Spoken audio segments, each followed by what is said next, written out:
I'm a former vice president of the Michigan Federation of Teachers. I served 18 years as a building rep in the Detroit Federation of Teachers when I worked there, and also served as a trustee for the Detroit Federation of Teachers for about 8 years.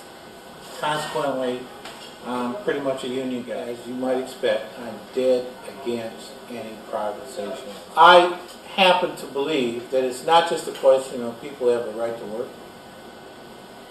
I also believe that there are implications to privatization that I don't think a lot of people consider. That is to say, when you reduce wages, because ultimately that's what occurs. You reduce wages, you reduce benefits, etc., etc. So essentially what you do is you lower the quality of life for working families. That's my belief, and I think that holds true. And Lord knows we can't afford to reduce the quality of life of people who live in the city of Detroit any more than what it is already. Certainly not everybody, but for a lot of people. Excuse me. The second aspect of privatization is that if you privatize, there's the question that some people may just lose jobs. So what is the biggest problem confronting the city of Detroit today? I believe it's a shrinking tax base. So if you privatize and people lose jobs, what do you do essentially? Well, if you lay people off or you eliminate jobs, you reduce the tax base. So you feed into the very problem which you're trying to fix in the first place. And I just think privatization is a no-win situation for everybody, especially for the city and for people who live in the city. I think it's a very touchy situation because I don't want to be on city council as a union official, so to speak. That can't happen. I can't organize or help promote the organization of unions from a position of sitting on city council. I just don't think it's appropriate to do that. If it came before me and I had to make a decision, I'd probably vote that way. But as a sitting councilman, I probably would not take an active role to make it happen. I'm the first Arab American to penetrate and be poised to be on city council ever in the history of the city of Detroit. Absolutely, I'm very proud of him. And I can tell you this, I'm very, very proud of the fact that the African American community has embraced me. It's a humbling experience to go into the churches and to be welcomed and endorsed by African Americans. I'm the Muslim boy who's an Arab American who's coming in knowing that we have a history of 40 plus years of consternation between the Arab American community and African American community. I'm proud of the fact that I represent diversity in that regard, and that I have the opportunity to sit shoulder to shoulder with my African American colleagues on the Detroit City Council to resolve these problems that have been confronting us for 40 years. Absolutely, without question. We don't have that. We've never had that. What an opportunity for us. Diversity doesn't stop with regard, for me, it doesn't stop with regards to my ethnicity or my religious disposition.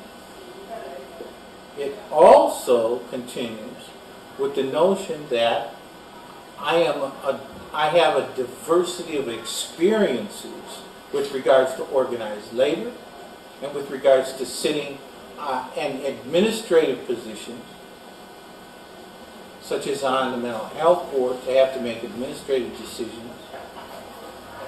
Also with regards to sitting on Eastern Michigan University Board of Regents. So, I believe that I have a unique set of skills and experiences which brings a diverse amount of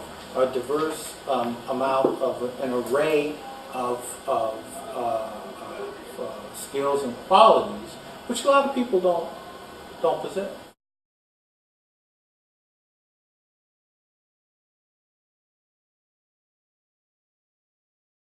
I'm so happy you raised that question. Honestly, I'm so happy you did it, because I neglect to tell you. When I first got on the Board of Police Commissioners 3.5 years ago, I was still a member of the board of the Mental Health Board. And on the Mental Health Board, we were dealing with, at a conference, one of the issues that came up at one of the national conferences was this issue of the mentally ill and police overreaction or abuse or ignorance towards the mentally ill, and being able to recognize someone who's mentally ill as opposed to someone who is just an out-and-out criminal. And it culminated in Memphis, Tennessee, with near riots in Memphis, Tennessee, over this very issue. They came up with a plan and a model, and it's called the Memphis model, or the Memphis plan. I thought to myself, after coming back from that conference, and my colleague who sat on that mental health board, George Gaines, who was a former director of the health department for the city of Detroit, well, we thought that what a great thing it would be to get the police department engaged. So, as a member of the Board of Police Commissioners, I spoke to the chief, Elvilla Cummins at the time, and I told her I thought it was about time that we had some collaboration with the Mental Health Board. And in fact, I went to the Mental Health Board director and asked her to engage the police department. We brought the Mental Health Board and the Detroit Police Department together. We had a conference, and from that conference, we had joint programs where police were being trained. We sent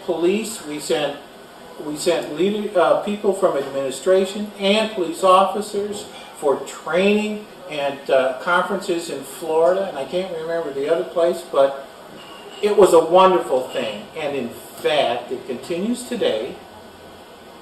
And in September, there is a conference with that's going to happen between the Detroit Board of the Detroit Wayne County Mental Health Board and the Detroit. It's a collaboration between the Mental Health Board and the board of the Detroit Police Department. And I'm very happy that you reminded me of that, because when I saw the flyer, I had a big smile on my face. Now, you might recall just a week ago, or 2 weeks ago, there was a shooting of a gentleman called Jefferson, just down the street from where I live. And this gentleman had barricaded himself in his apartment. He was distraught because they were going to force him out because he wasn't paying his rent or something like that. They had tear gas, and they shot him. Police shot him. Thankfully, he did not die. As it turns out, he has a history of mental illness. And I had made a point of talking to Ralph Okdie, who is the assistant chief, asking him, because he was the point guy with regards to the collaboration with mental health under Elvilla Cummins. So I made a point of asking him to please get this going again.